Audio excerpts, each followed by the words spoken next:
ये भैया आए हुए हैं ऑनलाइन, इनकी भी कंप्लेंट डालनी है। इनके साथ भी कल फ्रॉड हुआ है। तो भैया किस तरीके से हो गया आपके साथ फ्रॉड? मेरा बेस्ट। तो उम्मीद करता हूँ आप सब अच्छे होंगे। दोस्तों, आज मैं एक ऐसी कहानी के साथ उपस्थित हुआ हूँ कि जब मैं ये सब चीज़ें अपने सेंटर पर कस्टमर आते हैं, देखते हैं और काम कराते हैं, तो लगता है कि यार ये सब फ्रॉडबाजी जो होती है बहुत ही गलत करते हैं लोग बाग। और जब हम एक दूसरे के ऊपर विश्वास करने लगते हैं ना किसी चीज़ का, कि भाई बहुत ज़्यादा ट्रस्ट है हमको अपने फ्रेंड के ऊपर, भाई बिल्कुल भी ट्रस्ट नाम की कोई चीज़ है नहीं। बिल्कुल आप किसी के ऊपर विश्वास मत करो।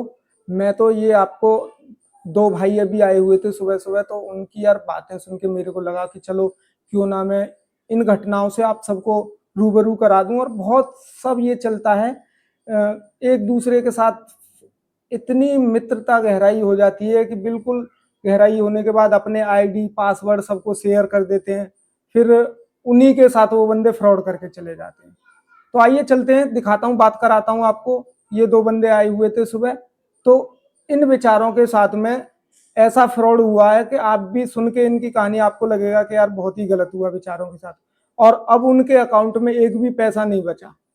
अब बेचारा यहाँ पे ऐसे मेरे पास आया भैया कंप्लेंट के लिए। मैंने उससे ईमानदारी से भाई से एक भी पैसा नहीं लिया, ऐसे ही उसकी साइबर कंप्लेंट भी डाली और उस बंदे को समझाया भी कि भाई कोई बात नहीं, तुम अपना देख लो जैसे भी हो।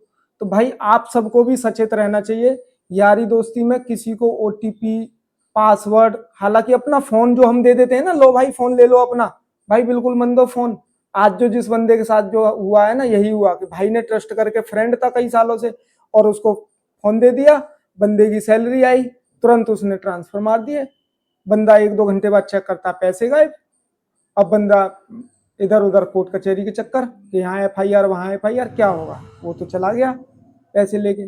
भाई नहीं करना चाहिए। आप सबसे यही रिक्वेस्ट है कि भाई यारी दोस्ती करो, लेकिन बिल्कुल अपनी चीजें पर्सनल किसी को भी शेयर मत करो, चाहे कोई भी हो, एक्स वाई जेड। इनकी भी कंप्लेंट डालनी है। इनके साथ भी कल फ्रॉड हुआ है।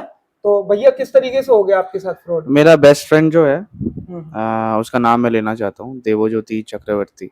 जी जी। तो उसको रुद्र भी बुलाते हैं, वो गाजियाबाद कविनगर में रहता है। हम्म। तो उसने मुझसे बोला कि भाई आप तेरे मेरे मोबाइल में इंटरनेट नहीं चल रहा, हम्म। तो तेरा मोबाइल दे दे, मैं इंटरनेट यूज़ करना चाहता हूँ। तो अच्छा मैंने अच्छा। उसको भाई के नाते दे दिया। हम्म। ठीक है, उसको मेरे मोबाइल का पासवर्ड सब पता है। अच्छा अच्छा। ठीक है, जी जी। उसको मेरा यूपीआई आईडी नहीं पता था। अच्छा अच्छा। लेकिन उसने मेरा यूपीआई आईडी शायद पीछे से देख लिया था जब मैं पे कर रहा था। जी जी। उसने वो ट्रांजैक्शन करे, मुझे पता था उसने ट्रांजैक्शन करे, लेकिन मेरे पास प्रूफ नहीं था। लेकिन तो उसने गलती आपका कर दी। बेस्ट फ्रेंड था? मेरा बेस्ट फ्रेंड था। ओके। तो अब सीन क्या हुआ कि बाद में जब मैंने गूगल पे में देखा कि उसने गूगल पे से भी ट्रांजैक्शन किया है या समथिंग ऑफ दैट सॉर्ट, तो गूगल पे में एक ऑप्शन होता है चैट करने का। ठीक है, तो मैंने जिसको ट्रांजैक्शन करने की कोशिश करी उससे मैंने पूछा कि भाई इस बंदे ने तेरे को ट्रांसफर करने की कोशिश करी थी, हाँ या ना? उसने बोला हाँ करी थी, लेकिन नहीं हुआ। उसने मुझसे सिर्फ बोला कि मेरे अकाउंट में नहीं जा रहे हैं, इसलिए मैं तेरा क्यूआर मांग रहा हूँ। ओके। मेरे पास प्रूफ है, हाँ बिल्कुल बिल्कुल, मैं समझ गया। यानी कि उसने किसी अननोन नंबर पे, तो वही चीज जो सेम दूसरे इंसिडेंट में थी, कि अगर कहीं से कि ऐसा भी पैसा आपके अकाउंट में आता है, क्योंकि बाद में वो क्या बोलता है कि भाई मेरे को पैसे दे दे निकाल के, मैंने तेरे अकाउंट में डाल दिए। तो वो करेक्ट। क्या है कि उसी तरह अब ये एफआईआर डालेंगे तो बंदा वो फंसेगा जिसके अकाउंट में पेमेंट गई है, राइट ना? उसी तरीके से तो भाई किसी के भी अकाउंट में इस तरीके की पेमेंट आती है, कोई भी डालता है, तो बिल्कुल भी अपना क्यूआर, फोन पे, इस टाइप का बिल्कुल भी ना दें। बिल्कुल ठीक। बिल्कुल। अब ये बंदा मुझे धांसे में, कल उसने बहुत झूठ बोला मुझसे यार, जी जी। बहुत झूठ बोला उसने। अब वो मुझे कह रहा है, जब मैंने उसको सीधा बोल दिया ना मेरे पास प्रूफ है, सब कुछ है, हाँ हाँ। तो अब ये कह रहा है कि मैं जस्ट उठाऊं, मैं थोड़ी देर बाद तुझे कॉल करता हूँ। बिल्कुल। और जब तक ये कॉल करेगा तब तक मैं थाने जाके एफआईआर लॉन्च कर चुका हूँ। अब मैं भाई के पास आया हूँ। भाई बिल्कुल। का चैनल प्लीज सब्सक्राइब कर लीजिएगा। हम्म। तो भाई भाई के पास मैं आया हूँ, मैं अपना साइबर क्राइम का वो पूरा फॉर्म फिलअप करवाने, वो बिल्कुल परमानेंट वाला फॉर्म फिलअप करवाना होता है, बिल्कुल बिल्कुल। वो वाला फॉर्म नहीं फिलअप कर देखो रहा भाई, हूँ। इस चीज के लिए आपसे कोई चार्ज नहीं किया जाएगा। मैं आपकी परेशानी समझ सकता हूँ, क्योंकि इस कंडीशन में आपकी पूरे महीने की सैलरी यानी कि गायब हो चुकी है, अब आपके पूरी पास पैसे पूरी नहीं होंगे। आधी तो सैलरी भाई मैंने देखो पापा मैं को भी। दे दी, बाकी आधी मेरे पास बची हुई थी, वो बिल्कुल। बाकी आधी उसने आप बिना कहाँ से कुछ बिलोंग सोचे। करते हैं सर? मैं हूँ तो यहीं का भाई, मैं दिल्ली का हूँ भाई। अच्छा, दिल्ली से रहने वाले हैं भैया, यहाँ पे जॉब करते हैं?